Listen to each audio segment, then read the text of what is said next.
Respiratory সিস্টেমের সবথেকে গুরুত্বপূর্ণ অঙ্গ হলো আমাদের ফুসফুস। একটা সহজ কথা আমরা সবাই জানি যে আমাদের শরীর কার্বন ডাইঅক্সাইড শরীর থেকে বের করে দেয় কিন্তু অক্সিজেন গ্রহণ করে।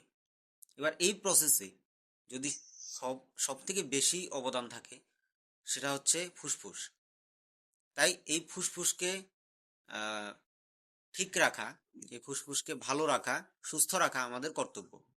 কেমন হয় যদি আমরা আগে থেকে ফুসফুসের খারাপ হওয়ার সিমটমগুলো জেনে নিই? কেমন হয় যদি ফুসফুস কেন খারাপ হচ্ছে, ফুসফুস খারাপ হওয়ার কারণগুলো কি, সেগুলো আমরা আগে থেকে জেনে ফেলি। এবং পাশাপাশি ন্যাচারালি বিনা কোনো ধরনের টাকা খরচ করে যদি আমরা জেনে ফেলি যে কিভাবে আমাদের লাংসকে সুস্থ রাখতে হবে, কেমন হবে?